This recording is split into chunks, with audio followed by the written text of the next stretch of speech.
네, 오세훈 서울시장이 취임한 이후 강남권의 재개발, 재건축 지역 집값이 들썩거리고 있다. 이런 보도가 지금 잇따르고 있습니다. 재개발, 재건축으로 인한 기대 심리가 작용하고 있는 거 아니냐 이런 분석이 뒤따르고 있는데요. 자, 이분 연결해서 지금 현장 상황이 어떤지, 또 정책 방향을 어떻게 잡아야 되는 건지 이야기 나눠보도록 하겠습니다. 1995년 이후 최초로 강남에서 당선된 민주당 소속의 구청장인데요. 정순균 서울 강남구청장 전화로 만나보겠습니다. 나와 계시죠? 네, 안녕하세요. 강남구청장 정순균입니다. 네, 안녕하세요, 구청장님. 지금 보도는 이 강남구 같은 경우도 뭐 일부 아파트의 호가가 많이 올랐다 이런 보도가 있던데 어떻게 좀 그 동향 좀 파악하고 계십니까, 구청장님? 지금 언론 보도를 보면은 네, 오 시장 취임으로 재건축이 이제 앞당겨질 것으로 기대되는 예, 압구정동 아파트가 뭐 1억 원이 올랐니 예, 또는 음마 아파트는 뭐 5천만 원이 뛰었냐는 보도가 이어지고 있는데요. 예. 아마 이것은 재건축에 대한 기대 심리로 이제 호가만 움직임이 있을 뿐 그렇죠. 실거래 가격에는 아직 영향을 미치지 않는 수준으로 음, 알고 있습니다. 아직은 오히려 눈치 보기 단계라고 그렇습니다. 봐야 되는 건가요, 아직은? 그렇습니다. 그렇게 음, 볼 수 있겠습니다. 예, 오히려 이제 언론에서 예, 뭐 집값이 올랐다, 치솟았다는 이런 발빠른 보도가 나오면서 예. 집값 상승을 필요 이상으로 부추기고 견인하는 부작용을 불러올 수 있지 않을까 하는 그런 우려가 생길 정도입니다. 오히려 언론 기사가 불을 지를 수도 있다 이런 말씀이시네요. 그렇다고 볼 수가 있겠죠. 예. 예. 근데 아무튼 근데 언론 기사 같은 경우는 오세훈 시장의 공약이었던 재개발 재건축 규제 완화 여기에 이제 토대를 두고 이제 그 현장 그 취재를 해서 내놓는 보도다 이렇게 이야기할 거 아니겠습니까? 그렇습니다. 근데 실제 그 강남 집값은 네. 이런 그 재건축 때문이 아니더라도 음. 그동안 그 정부의 거듭된 집값 억제 정책에도 불구하고 꾸준하게 상승세를 이어오고 있는 게 현실이었습니다. 예예.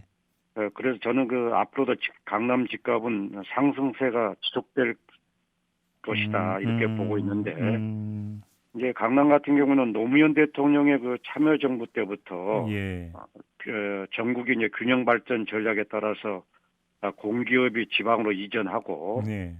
또 중앙부처들은 세종시로 옮기는 등 분산 정책을 써왔지만은 예. 유독 강남만은 거꾸로 그 갈수록 집중도가 심해지는 현실입니다. 음. 그러다 보니까 이제 사람이 몰리고 예. 물류가 몰려드는 곳은 주택 수요가 늘어날 수밖에 없고 예. 여기에 맞춰서 수요 증가에 맞춰서 공급이 따라주지 못하면은 음. 집값은 오를 수밖에 없다 이렇게 저는 판단하고 있습니다. 그러면 결국은 강남 지역의 집값을 어떻게든 잡기 위해서는 공급 확대는 불가피하다라는 말씀이신 것 같은데. 그렇습니다. 공급은 확대돼야 됩니다. 그러면 예를 들어서 오세훈표 정책은 어떻게 평가를 하세요, 그러면? 오세훈 시장의 이런 부동산 정책이랄까요? 예. 이런 것은 보면은, 민간 재건축을 통한 그 주택 공급 활성화를 위해서, 네. 이제 규제 완화를 내세우고 있는데, 그렇죠. 우리 강남구 입장에서 살펴보면은 그 규제 완화의 핵심은 35층 층고 제한 해제 그 예. 문제하고 예. 또 그동안에 이런저런 이유로 그 더디게 진행돼 온 그 압구정동 아파트와 음흠. 음마 아파트의 재건축을 스피디하게 추진하는 것으로 요약할 수 있다고 봅니다, 저는. 예예예. 그런데 그 강남구청장으로서 볼 때 그 오 시장의 규제 하나 방침은 음. 저는 일단은 옳은 방향이라고 평가하고 싶습니다. 아, 그렇게 보시는군요. 예, 예. 실제 이제 그동안 정부나 서울시는 집값 상승을 가져올 것을 우려해서 네. 그 압구정동과 음마 아파트 재건축에 대해 속도 조절을 해왔다고 할 수 있는데요. 예. 이 아파트들은 사실상 그 지은 지 이제 40년이 넘어서 음흠. 수도꼭지에서 녹물이 나오고 또 상수도 배관이 터지고 천장에서 물이 새는 등 예. 주거 환경이 말이 아닙니다. 음.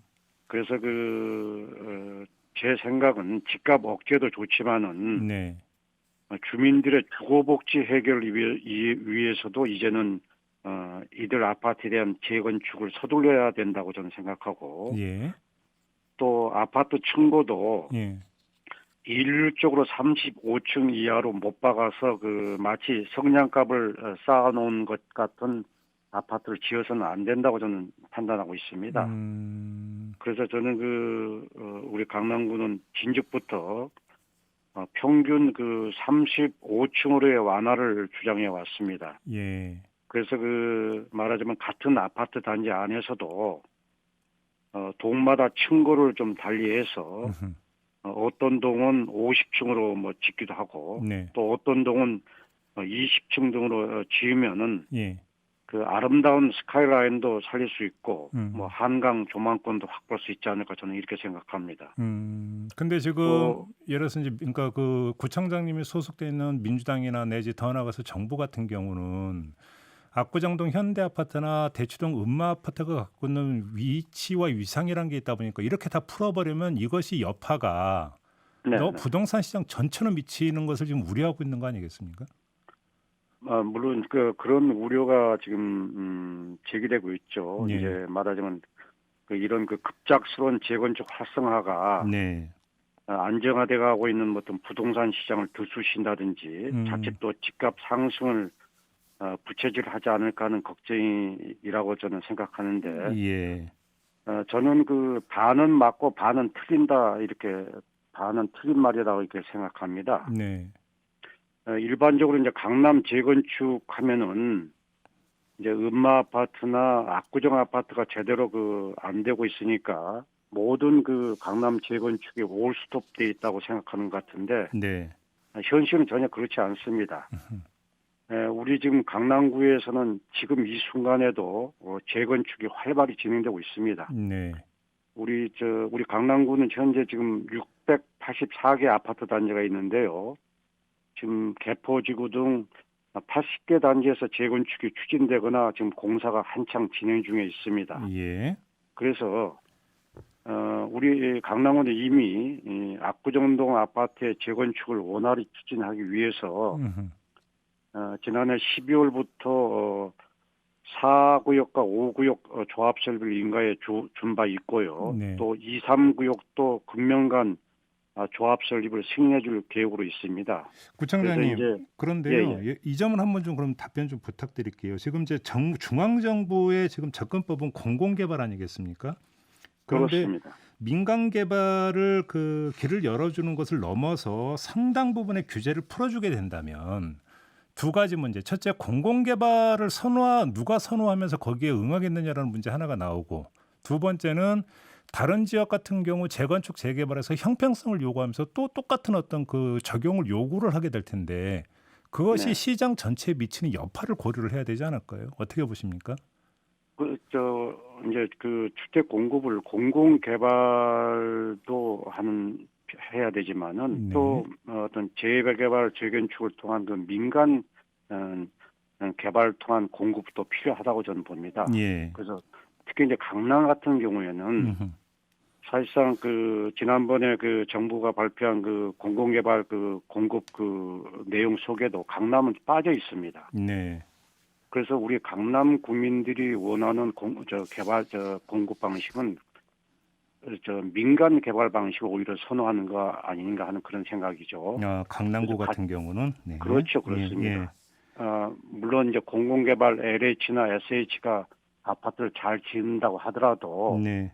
말하자면은 민간 업자들이 짓는 아파트만큼은 정말 질적으로 따라주지 못하지 않느냐 하는 그런 우려가 있는 게 현실입니다. 네. 그러다 보니까 강남 분들은 말하자면은 공공개발에 대해서 선호도가 좀 상대적으로 떨어지고 있다 이렇게 볼 수가 있는 거죠. 근데 혹시 그래서 그럼 저는 구청장 혹시 그럼 만약에 이렇게 간다고 가정을 한다면 지금 오세훈 네. 시장 같은 경우도 부동산 시장 전반에서 이제 가격 상승이 나타날 걸 우려를 하고 있는 것 같은데 이런 우려 안 하세요, 구청장님?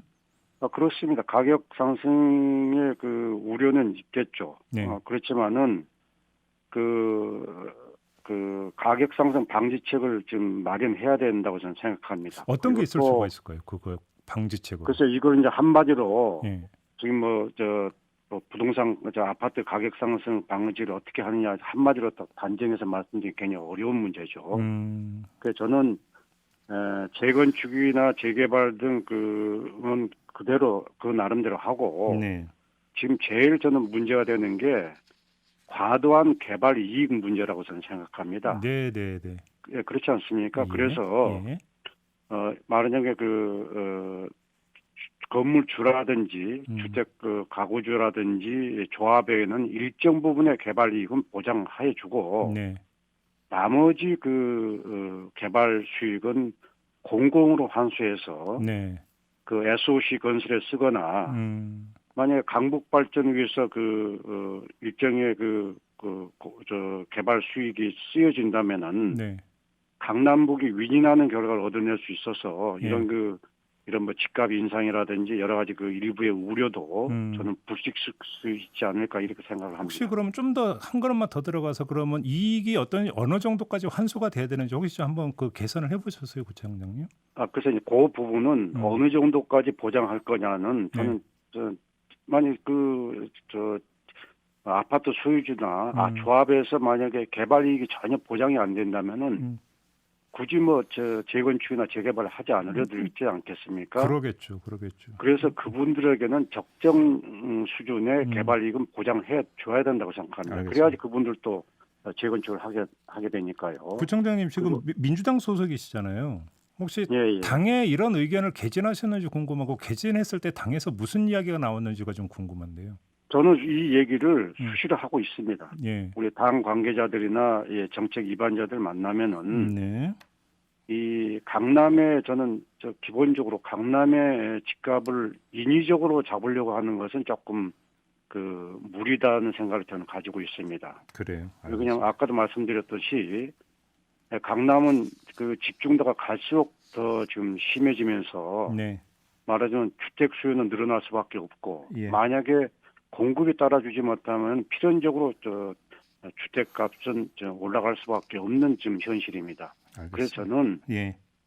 강남의 이러한 특성이라든지 이런 현실을 인정한 토대 위에서 그걸 기반으로 해서 부동산 정책이라든지 집값 안정 정책이 세워져야 된다. 그래야지 성공할 가능성이 많다. 이렇게 생각하고 있습니다. 알겠습니다. 자, 말씀 여기까지 드릴게요. 고맙습니다, 구청장님. 네, 고맙습니다. 네, 수고하세요. 네, 지금까지 정순균 서울 강남구청장이었습니다.